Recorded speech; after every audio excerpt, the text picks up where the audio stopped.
Me llamo Rodrigo Vega, tengo 63 años, y cuando mi yerno me dijo que quería mudar a sus padres a la casa nueva que yo acababa de comprar para mi hija y mis nietos, entendí que había llegado el momento de enseñarle una lección que jamás olvidaría.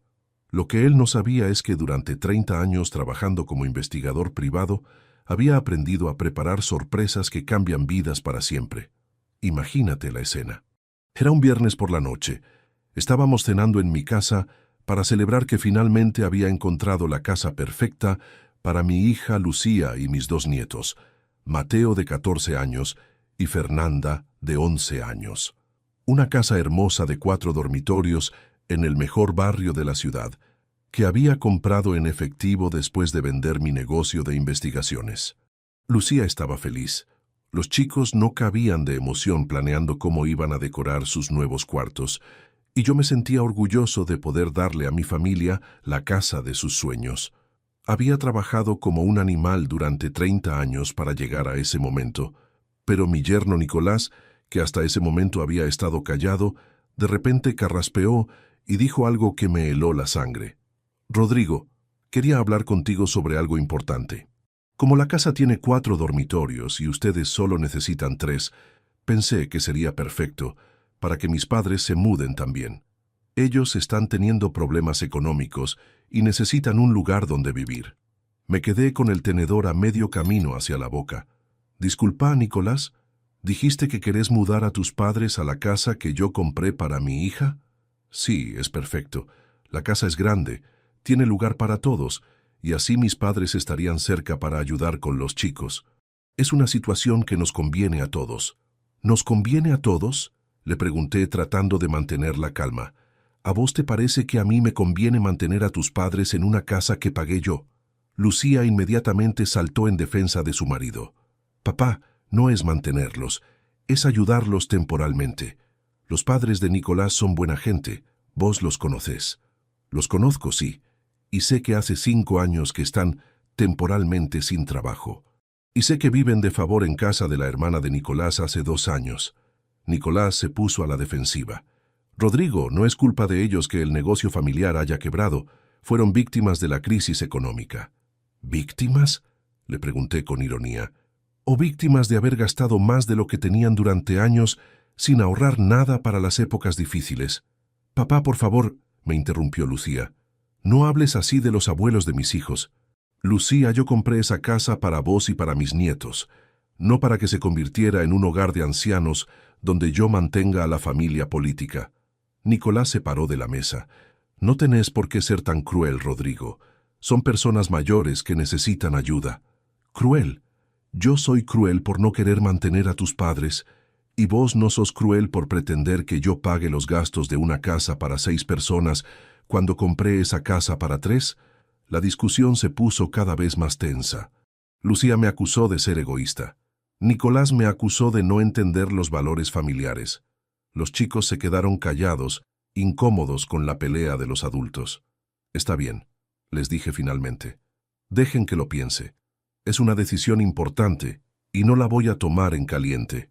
Pero ya había tomado la decisión. Esa misma noche, después de que se fueran, empecé a hacer llamadas telefónicas que cambiarían todo. 30 años de investigaciones privadas me habían enseñado a buscar información sobre cualquier persona, y era hora de investigar a fondo a mis nuevos huéspedes potenciales.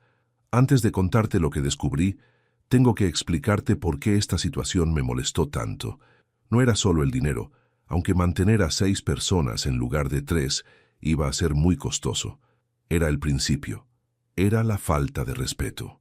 Era la manera en que Nicolás daba por sentado que yo iba a aceptar su propuesta sin chistar. Para entender mi reacción, tenés que saber un poco sobre mi historia con Nicolás. Lo conocí hace 8 años cuando empezó a salir con Lucía. Ella tenía 23 años y acababa de recibirse de maestra.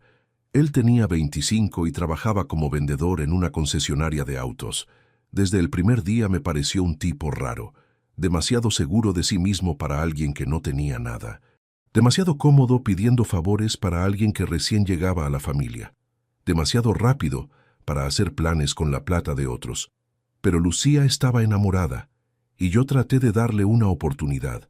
Después de todo, mi esposa Clara había muerto 3 años antes en un accidente de tránsito, y yo sabía que Lucía necesitaba formar su propia familia para superar la pérdida de su madre. Los primeros años fueron llevaderos. Nicolás era cortés conmigo, trabajaba regularmente, parecía querer a Lucía de verdad. Cuando se casaron, yo pagué la mitad de la boda. Cuando nació Mateo, yo los ayudé económicamente durante los primeros meses. Cuando nació Fernanda, hice lo mismo. Pero de a poco Nicolás se fue acostumbrando a que yo resolviera los problemas económicos de la familia. Cuando se le rompió el auto, vino a pedirme plata para repararlo. Cuando quisieron mudarse a un departamento más grande, vino a pedirme que fuera garante del alquiler. Cuando los chicos necesitaban cosas para el colegio, Lucía me llamaba sabiendo que yo no les iba a decir que no. Y siempre era lo mismo, planes que incluían mi dinero pero no mi opinión. Decisiones tomadas entre ellos que después me presentaban como hechos consumados, esperando que yo pusiera la plata sin hacer preguntas. La gota que rebalsó el vaso fue cuando decidí vender mi empresa de investigaciones. Había trabajado 30 años construyendo ese negocio y finalmente encontré un comprador que me ofreció una suma que me permitiría jubilarme cómodamente. Cuando les conté que había vendido la empresa, la primera reacción de Nicolás no fue felicitarme. Fue preguntarme qué iba a hacer con el dinero. «Rodrigo, ahora que tenés capital disponible, ¿no te parece que sería un buen momento para comprar una casa para nosotros? El alquiler es tirar plata, y si vos comprás, después la casa queda para los chicos». Otra vez lo mismo. Mi dinero, sus planes. «Nicolás», le dije, «yo vendí mi empresa para jubilarme tranquilo, no para comprarles una casa». «Pero papá», intervino Lucía, «vos ya tenés tu casa. Nosotros necesitamos un lugar propio para criar a los chicos». Y no se les ocurrió nunca ahorrar para comprar su propia casa, o sacar un crédito hipotecario como hace cualquier familia normal. «Con los sueldos que tenemos, es imposible calificar para un crédito», me explicó Nicolás. «Pero si vos comprás la casa y nosotros te pagamos como si fuera un alquiler, todos ganamos». Al final, después de meses de presión, acepté comprarles una casa, pero no por las razones que ellos creían.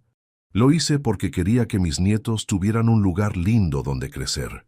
Lo hice porque sabía que Lucía se merecía algo mejor que el departamento diminuto donde vivían. Y lo hice porque pensé que tener una casa propia iba a hacer que Nicolás madurara y dejara de depender de mí para todo. Pasé 2 meses buscando la casa perfecta. Tenía que estar en un buen barrio, cerca de buenas escuelas, con espacio suficiente para que los chicos crecieran cómodamente. Finalmente encontré una casa hermosa, 4 dormitorios, 3 baños, jardín grande, garage doble, en el mejor barrio de la ciudad. Costó $300,000. Los pagué en efectivo, sin hipoteca, sin deudas. La casa quedó a mi nombre, pero con la promesa de que algún día se la transferiría a Lucía y los chicos. Y ahora, antes de que siquiera se mudaran, Nicolás ya estaba planeando cómo usar mi casa para resolver los problemas de su familia. Esa noche, después de la cena desastrosa, empecé mi investigación. Como investigador privado, tenía acceso a bases de datos que la gente común no puede consultar. También tenía contactos en bancos, en el registro civil, en organismos gubernamentales. Lo que descubrí sobre los padres de Nicolás fue revelador. Primero investigué a su padre, Roberto Peralta. Según los registros, había sido dueño de una pequeña empresa de repuestos de autos durante 15 años.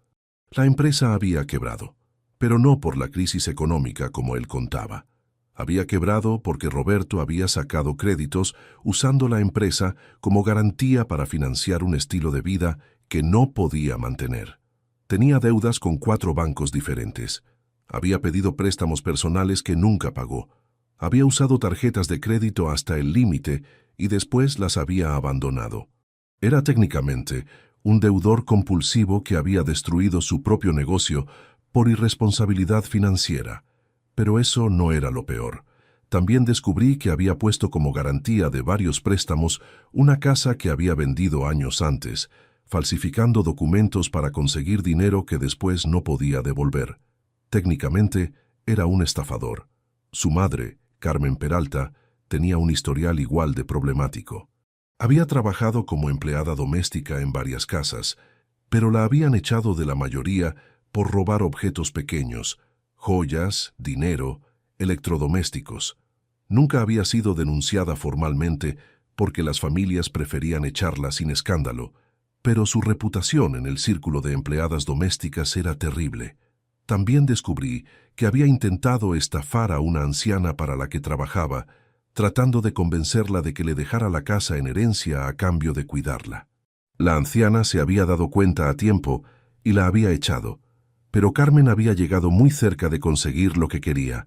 En resumen, los padres de Nicolás no eran víctimas de la crisis económica. Eran dos estafadores de poca monta que habían vivido engañando a otros durante años y que ahora necesitaban una nueva víctima, y mi yerno quería que esa víctima fuera yo. Pero yo no era una víctima fácil. Era un investigador privado con 30 años de experiencia, desenmascarando mentirosos y estafadores, y tenía un plan para darles una lección que jamás olvidarían. El lunes siguiente llamé a Nicolás. Nicolás, estuve pensando en tu propuesta sobre tus padres. Me parece que tenés razón. La casa es grande, hay lugar para todos, y la familia debe ayudarse en los momentos difíciles. Se quedó callado durante un momento, sorprendido por mi cambio de actitud. ¿En serio, Rodrigo, estás de acuerdo? Completamente. De hecho, quiero conocer mejor a tus padres antes de que se muden. ¿Por qué no los invitas a cenar el viernes?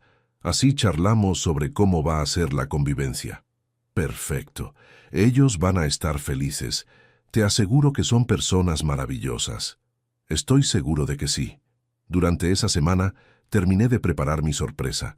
Contraté a un amigo investigador para que recopilara toda la información posible sobre los Peralta. Pedí copias certificadas de todos los juicios que tenían pendientes. Conseguí testimonios de personas que habían sido estafadas por ellos. Armé un expediente completo de su historial delictivo. También contraté a un abogado especializado en derecho penal para que revisara toda la información y me dijera exactamente qué delitos habían cometido y cuáles eran las penas que les correspondían. Y finalmente, preparé una presentación audiovisual con toda la información, como las que solía hacer para mis clientes cuando les entregaba los resultados de una investigación. El viernes llegó la gran noche. Roberto y Carmen Peralta llegaron a mi casa vestidos como para una ocasión especial. Eran dos personas de unos 60 años, bien cuidadas, que sabían cómo dar una buena primera impresión. «Rodrigo», me dijo Roberto estrechándome la mano, «no sabes lo agradecidos que estamos por tu generosidad. No cualquiera abriría su casa a gente que recién conoce». «Es verdad», agregó Carmen. «Nicolás nos contó que sos una persona de gran corazón. Se nota que criaste muy bien a Lucía». Durante la cena fueron encantadores.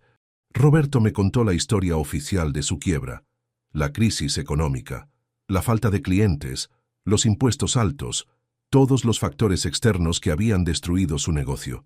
Carmen me habló de lo difícil que era conseguir trabajo a su edad, de lo caros que estaban los alquileres, de lo mucho que extrañaban tener una casa propia.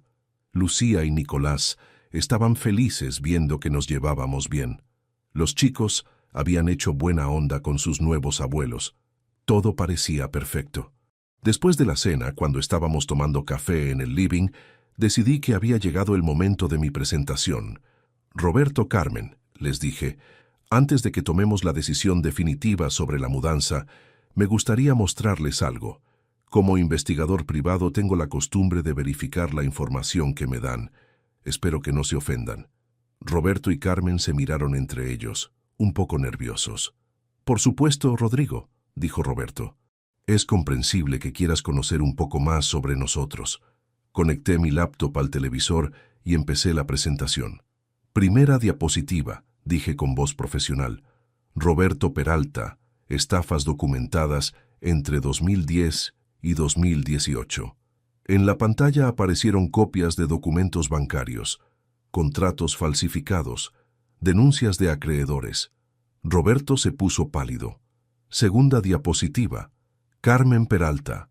Robos denunciados y no denunciados entre 2005 y 2020. Aparecieron fotos de objetos robados, testimonios de ex empleadores, comprobantes de pagos que habían hecho las familias para evitar denuncias.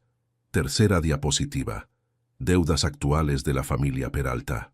La pantalla se llenó de números rojos, bancos, financieras, prestamistas, tarjetas de crédito. Una montaña de deudas que totalizaba más de 200,000 pesos. Cuarta diapositiva. Juicios en curso contra Roberto y Carmen Peralta. Documentos judiciales, citaciones, órdenes de embargo. Habían logrado evitar la cárcel hasta ahora, pero tenían la justicia respirándoles en la nuca. El silencio en el living era sepulcral. Lucía miraba a Nicolás con cara de no entender nada. Nicolás miraba a sus padres con cara de pánico. Roberto y Carmen habían perdido completamente la compostura. «¿Qué es esto, Rodrigo?», preguntó finalmente Roberto. «¿Por qué nos estás humillando de esta manera?» «No los estoy humillando», le respondí con calma. «Les estoy mostrando por qué no van a vivir en la casa que compré para mi hija». «Papá», me interrumpió Lucía, «¿de dónde sacaste toda esta información?» «De las mismas fuentes que uso para investigar infieles, estafadores y delincuentes en mi trabajo. Tu suegro y tu suegra son estafadores profesionales, Lucía. Han estado viviendo de engañar a otros durante años». Carmen finalmente habló. «Rodrigo, esos documentos están sacados de contexto. Nosotros cometimos errores, sí, pero nunca con mala intención.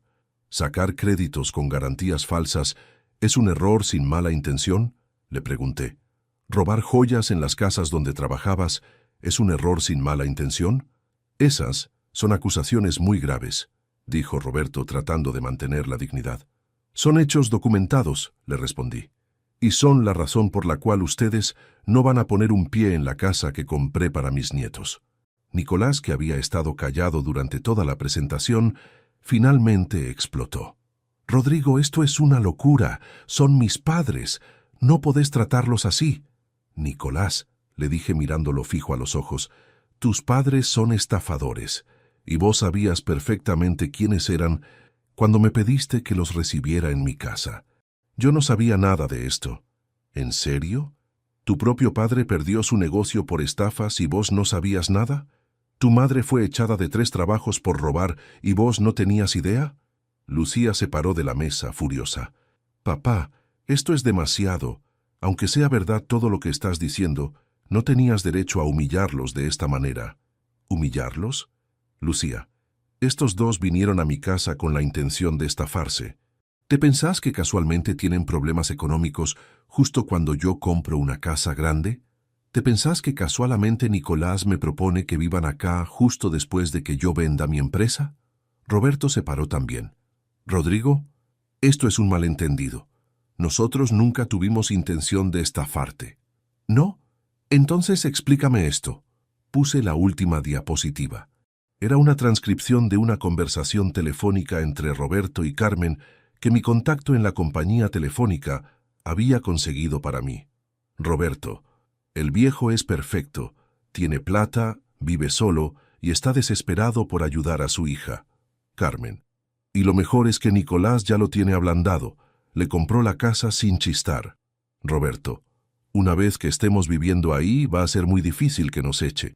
Y si se pone problemático, siempre podemos usar a los chicos como excusa». Carmen: «Es exactamente lo mismo que hicimos con la hermana de Nicolás, solo que esta vez el target tiene mucha más plata».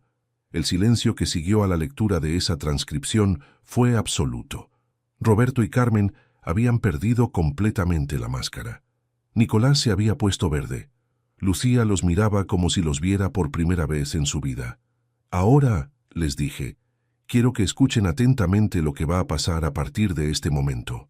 Me paré y adopté el tono profesional que usaba cuando entregaba mis informes finales a los clientes.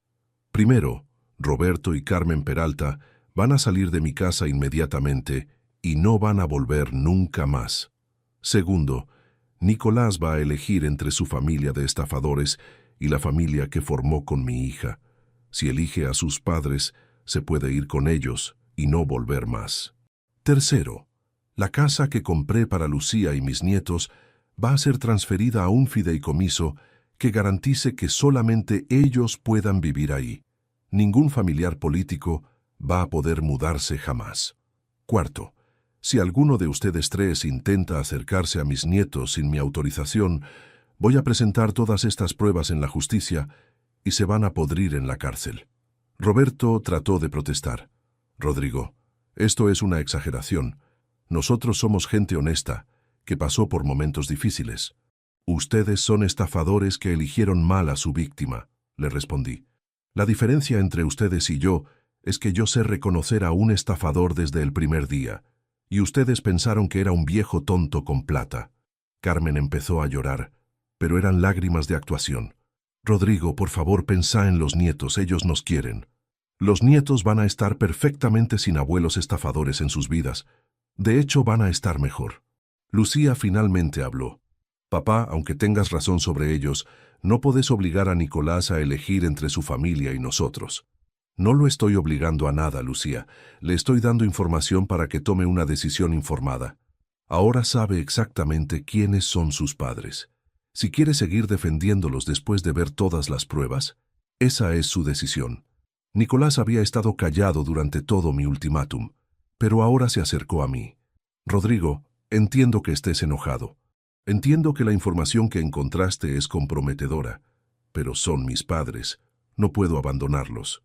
Nicolás, le dije, durante 8 años te ayudé económicamente cada vez que tuviste problemas. Te pagué reparaciones del auto, te avalé alquileres, te compré una casa, y tu manera de agradecerme fue traer a tu familia de estafadores para que me roben. Yo no sabía que ellos habían hecho esas cosas, pero sabías que siempre tenían problemas de plata. Sabías que no podían mantenerse solos. Sabías que iban a ser una carga económica para mí. Y aún así me los quisiste meter en casa. Pensé que vos podías ayudarlos. ¿Con mi plata? ¿Sin consultarme? ¿Después de todo lo que ya hice por ustedes? Nicolás se quedó callado porque sabía que tenía razón. Toma tu decisión, le dije. Te doy 5 minutos. Esos 5 minutos fueron los más tensos de mi vida. Roberto y Carmen habían salido al jardín a hablar en voz baja, probablemente planeando su próximo movimiento. Lucía estaba sentada en el sillón con cara de no entender nada de lo que estaba pasando. Los chicos se habían ido a su cuarto, asustados por la tensión.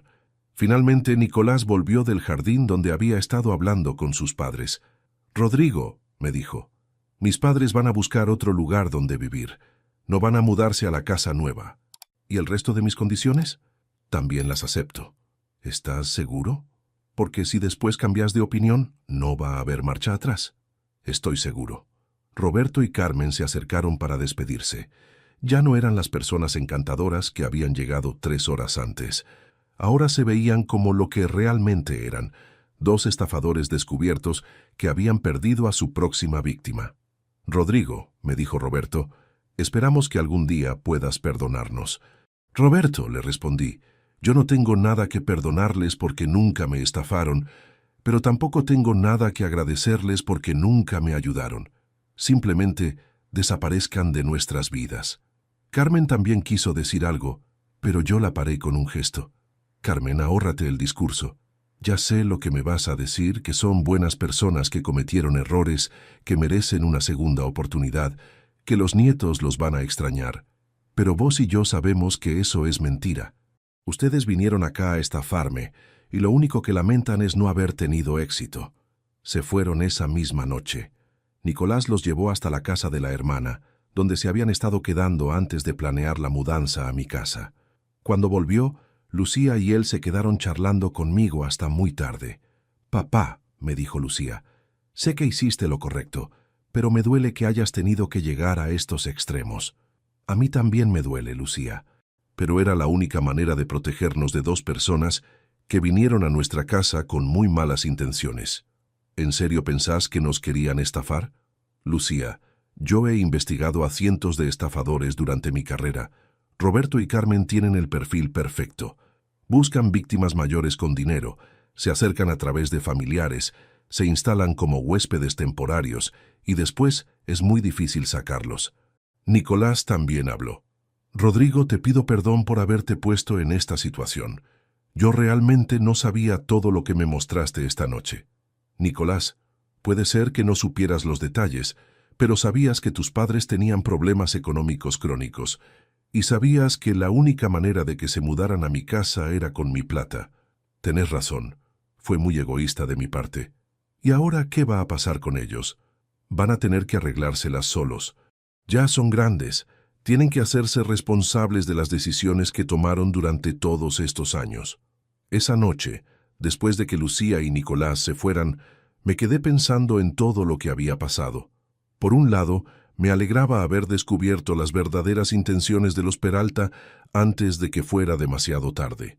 Por otro lado, me entristecía que mi yerno hubiera estado dispuesto a usarme de esa manera. Pero también me sentía orgulloso de haber defendido a mi familia.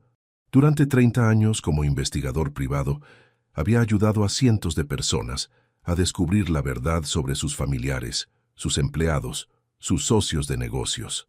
Ahora había usado esas mismas habilidades para proteger a mi propia familia. Los días siguientes fueron extraños. Lucía me llamaba seguido para preguntarme cómo estaba, si no me arrepentía de haber sido tan duro con los padres de Nicolás. Nicolás también me llamaba, actualizándome sobre la situación de sus padres, asegurándome que no iban a causar más problemas.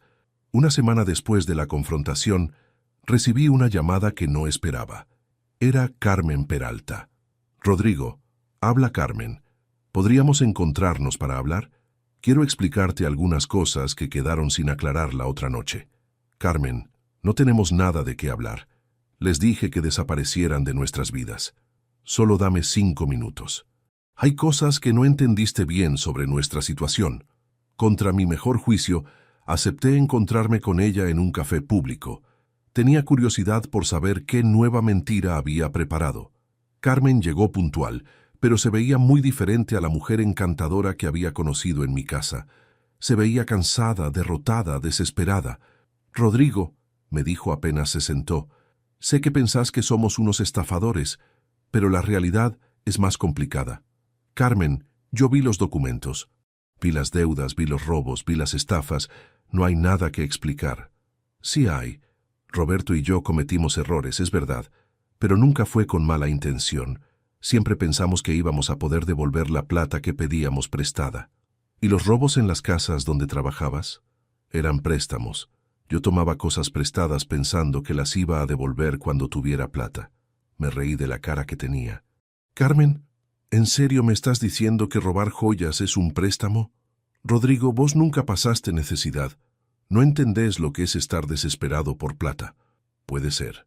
Pero sí entiendo lo que es trabajar honestamente durante 30 años para ganar esa plata. Y entiendo lo que es cuando alguien trata de robártela». Carmen empezó a llorar, y esta vez parecían lágrimas genuinas. «¿Qué querés que haga, Rodrigo? ¿Querés que me muera de hambre en la calle? ¿Querés que Roberto termine preso? Quiero que dejen de ser estafadores y consigan trabajos honestos como cualquier persona normal. A nuestra edad es imposible conseguir trabajo. A tu edad es imposible conseguir trabajo honesto porque tenés antecedentes de robar en todos los lugares donde trabajaste, pero podrías haber empezado a construir una reputación honesta hace 20 años». Carmen se quedó callada durante un momento. Después me miró con una expresión que me hizo entender que finalmente había entendido que yo no era una víctima fácil. «Rodrigo, ¿hay alguna manera de que podamos arreglar esto? ¿Alguna forma de que nos perdones?» «Carmen, yo no tengo nada que perdonarles porque nunca me hicieron nada, pero tampoco tengo ninguna razón para ayudarlos. Ustedes son adultos responsables de sus propias decisiones. ¿Y si te prometemos que nunca más vamos a acercarnos a tu familia?»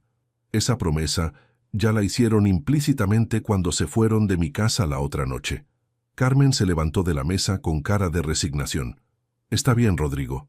Entiendo que no nos vas a ayudar. Carmen, antes de que te vayas, quiero que sepas algo. Durante mi carrera como investigador privado, conocí a muchos estafadores. Los mejores eran los que realmente creían que estaban haciendo algo bueno, que sus víctimas podían permitirse ser estafadas, que sus problemas justificaban sus acciones. ¿Y qué querés decir con eso?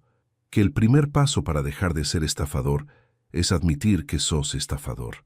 Mientras sigas pensando que sos una víctima de las circunstancias, vas a seguir buscando gente a quien estafarle». Se fue sin responder. Fue la última vez que hablé con ella. 2 semanas después, La familia se mudó a la casa nueva.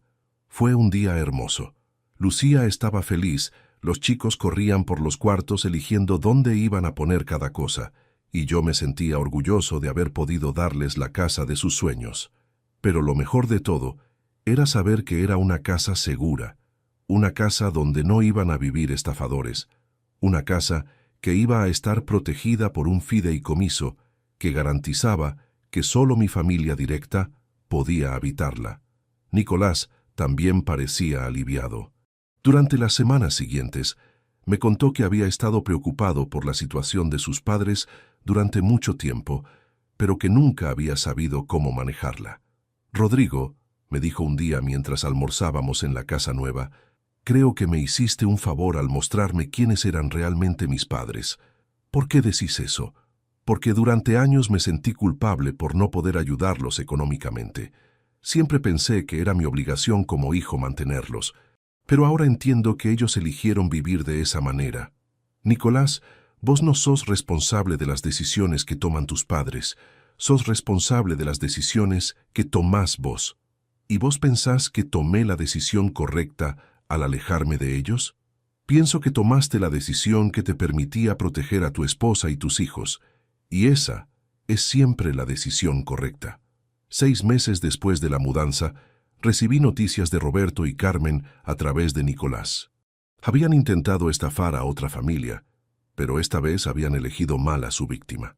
La familia los había denunciado, y ahora Roberto estaba preso esperando juicio por estafa y falsificación de documentos. ¿Y Carmen?, le pregunté a Nicolás. Está viviendo en un hogar de ancianos del gobierno.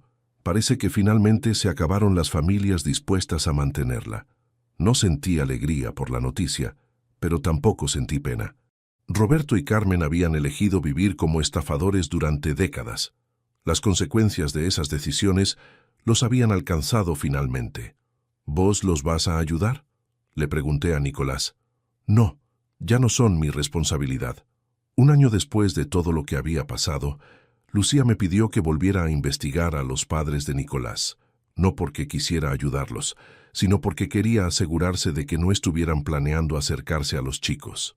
«Papá», me dijo, «sé que suena paranoico, pero a veces me da miedo que aparezcan en el colegio tratando de llevarse a Mateo y Fernanda». Hice la investigación. Roberto seguía preso. Carmen había intentado contactar a los chicos a través de las redes sociales, pero yo había puesto alertas en todas sus cuentas que me avisaban si alguien con el apellido Peralta trataba de comunicarse con ellos. «Están controlados», le dije a Lucía. «No van a poder acercarse a los chicos. ¿Y si salen de la cárcel? Si Roberto sale de la cárcel, va a tener prohibición de acercamiento a menores como parte de su libertad condicional. Y si Carmen intenta algo, tengo suficientes pruebas para meterla presa también». Lucía se quedó más tranquila con esa información. Durante ese año, la vida familiar se estabilizó completamente. Mateo y Fernanda se adaptaron perfectamente a la casa nueva. Estaban en una escuela excelente, tenían amigos nuevos y, lo más importante, estaban creciendo en un ambiente seguro. Nicolás había madurado mucho después de toda la experiencia. Ya no era el yerno que daba por sentado que yo iba a resolver todos sus problemas económicos.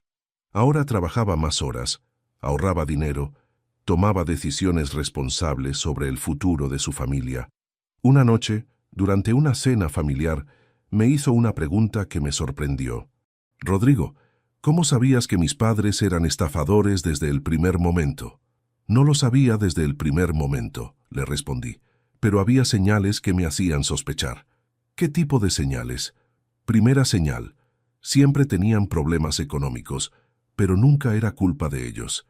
Siempre era la economía, los clientes, los impuestos, algún factor externo. Segunda señal, nunca hablaban de soluciones a largo plazo. Solo necesitaban ayuda temporalmente, hasta que se acomodaran. Tercera señal, siempre sabían exactamente cuánta plata necesitaban y para qué, como si hubieran hecho los cálculos muchas veces antes. ¿Y la cuarta señal? La cuarta señal eras vos. Nicolás se sorprendió. ¿Yo? Vos sabías que tus padres tenían problemas crónicos de dinero, pero igual me los quisiste meter en casa sin consultarme primero cuánto iba a costar mantenerlos. Eso me dijo que o eras muy ingenuo o estabas siendo cómplice. ¿Y qué pensás ahora? Ahora pienso que eras ingenuo, pero también pienso que aprendiste de la experiencia. Esa conversación marcó un antes y un después en mi relación con Nicolás. Por primera vez en 8 años, sentí que era un yerno que realmente valoraba lo que yo había hecho por su familia. 2 años después de la mudanza, algo pasó que me confirmó que había tomado las decisiones correctas. Mateo, que ahora tenía 16 años, vino a hablar conmigo sobre una situación en el colegio. «Abuelo», me dijo, «hay un compañero que me está pidiendo que le preste plata. Dice que sus padres están pasando por una mala situación y que me va a devolver todo cuando ellos se acomoden. ¿Y vos qué pensás?» Pienso que puede ser verdad, pero también me acuerdo de lo que pasó con los padres de papá. ¿Cómo hago para saber si me está diciendo la verdad? Me llenó de orgullo escuchar esa pregunta. Mi nieto había aprendido a ser escéptico, a no creer ciegamente las historias de personas que necesitaban dinero. «Mateo», le dije, «vos conocés a los padres de tu compañero. Los vi una vez en una reunión del colegio. ¿Y cómo estaban vestidos? ¿Parecían personas que estaban pasando problemas económicos? No, estaban bien vestidos, tenían ropa cara. ¿Tu compañero tiene celular nuevo?» «Sí, se compró el último modelo hace 2 meses. ¿Y zapatillas caras?» «También». «Entonces, ¿vos qué pensás? ¿Te parece que es una familia que realmente está pasando problemas económicos?» Mateo se quedó pensando. «No, ahora que lo pensé bien, no parece». «Muy bien. ¿Y sabés qué le vas a responder?» «Le voy a decir que no puedo prestarle plata». «Perfecto. Y si te pregunta por qué, ¿qué le vas a decir?» «Que no presto plata a compañeros del colegio». Excelente respuesta. Simple, directa, y no necesitas justificarla. Esa conversación me demostró que mis nietos estaban aprendiendo las lecciones correctas sobre el dinero, sobre la familia y sobre cómo protegerse de personas que quieren aprovecharse de otros. También me demostró que la experiencia con los padres de Nicolás había sido educativa para toda la familia. No solo había protegido mi dinero y mi casa, sino que había enseñado valores importantes a las nuevas generaciones. Fernanda también había aprendido lecciones valiosas. Un día me contó que una compañerita de colegio le había pedido que le trajera dinero de casa para comprar útiles escolares. «¿Y vos qué hiciste?», le pregunté. Le dije que tenía que hablar con sus padres, no conmigo, y que si realmente necesitaba útiles, podía hablar con la maestra. «¿Y qué pasó?». «Se enojó conmigo y me dijo que yo era mala». «¿Y vos cómo te sentiste?». «Al principio mal, pero después me acordé de lo que vos siempre decís, que es mejor que alguien se enoje conmigo por decir que no, a que yo me arrepienta por decir que sí». Esas palabras me llenaron de orgullo. Mi nieta de 13 años había entendido una lección que muchos adultos nunca aprenden, que no tenés obligación de resolver los problemas económicos de otras personas. Hoy, 3 años después de toda la experiencia con los padres de Nicolás, puedo decir que fue una de las mejores cosas que me pasaron, no porque haya disfrutado confrontando a estafadores, sino porque me permitió proteger a mi familia y enseñarles lecciones valiosas sobre la vida. La casa que compré para Lucía y los chicos sigue siendo un refugio seguro. El fideicomiso que establecí garantiza que siempre va a ser propiedad de mi familia directa, sin posibilidad de que extraños se muden a vivir ahí. Nicolás se convirtió en el yerno que siempre esperé que fuera. Responsable, trabajador, agradecido por la ayuda que recibe y protector de su familia. Ya no es el hombre que daba por sentado que yo iba a resolver todos sus problemas. Lucía también maduró mucho durante la experiencia. Aprendió que a veces la familia tiene que tomar decisiones difíciles para protegerse de personas que quieren aprovecharse. Ya no es la hija ingenua que creía que toda la gente tenía buenas intenciones. Y mis nietos están creciendo con una educación financiera y emocional que los va a proteger durante toda su vida. Saben reconocer cuando alguien está tratando de aprovecharse de ellos y saben decir que no sin sentirse culpables. Roberto sigue preso. Según las últimas noticias que tuve, le dieron 3 años de cárcel por estafa y falsificación de documentos. Carmen vive en el hogar de ancianos del gobierno y, según me contó Nicolás, ya intentó estafar a varios otros residentes. No siento pena por ellos. Tuvieron décadas para elegir un camino diferente y siempre eligieron seguir siendo estafadores. Las consecuencias de esas decisiones los alcanzaron finalmente. También siento orgullo de haber usado mi experiencia como investigador privado para proteger a mi propia familia. Durante 30 años ayudé a otras personas a descubrir verdades dolorosas sobre sus familiares. Esta vez me ayudé a mí mismo. La sorpresa que les preparé a los padres de Nicolás no fue solo mostrarles que sabía quiénes eran realmente. La sorpresa fue demostrarles que habían elegido mal a su víctima, que no todos los viejos con dinero son ingenuos, que algunos sabemos exactamente qué buscar cuando alguien se acerca con segundas intenciones. Pero la sorpresa más grande fue para mi propia familia. Cuando vieron la cantidad de investigación que había hecho, cuando vieron lo preparado que estaba para enfrentar a los estafadores, entendieron que yo no era solo el abuelo generoso que pagaba las cuentas. Era también el investigador profesional que sabía cómo proteger lo que era suyo. A veces la gente me pregunta si no fui demasiado duro con los padres de Nicolás, si no habría sido mejor darles una oportunidad de demostrar que podían cambiar, pero yo sé que hice lo correcto. Los estafadores profesionales no cambian. Siguen siendo estafadores hasta que las consecuencias de sus acciones los alcanzan. Mi trabajo no era rehabilitarlos, era proteger a mi familia. Y lo logré. No solo protegí mi casa y mi dinero, sino que protegí a mis nietos de crecer con abuelos estafadores que les habrían enseñado que está bien vivir aprovechándose de otros. Mi yerno quiso mudar a sus padres estafadores a mi casa nueva, pensando que yo iba a aceptar sin hacer preguntas. Pero se equivocó. Yo no soy una víctima fácil. Soy un investigador privado con 30 años de experiencia, reconociendo mentirosos y estafadores. Y la sorpresa que les preparé fue mostrarles exactamente eso, que habían subestimado a su víctima, que yo sabía más sobre ellos de lo que ellos sabían sobre mí, y que no iba a permitir que lastimaran a mi familia. Contame, ¿qué harías vos en mi lugar? ¿Habrías investigado a los padres de tu yerno como hice yo? ¿O habrías confiado en su palabra? ¿Crees que fue correcto exponer toda la información de esa manera? ¿O pensás que habría sido mejor manejar la situación más discretamente? Y sobre todo, contame desde qué ciudad me estás escuchando, porque me gusta saber que hay gente en todo el mundo que entiende que a veces hay que ser inteligente para proteger a la familia. Al final del día, lo que aprendí de toda esta experiencia es que la generosidad no puede ser sinónimo de ingenuidad. Podés ser una persona generosa que ayuda a su familia, pero también tenés que ser una persona inteligente que sabe cuándo alguien se está aprovechando de vos. La diferencia entre ayudar y ser estafado está en la información. Si conoces la verdad sobre las personas a las que estás ayudando, podés tomar decisiones informadas. Si actúas a ciegas, sos una víctima esperando que aparezca el estafador indicado. Yo elegí conocer la verdad, y esa verdad protegió a mi familia de 2 estafadores que querían convertir mi generosidad en su modo de vida.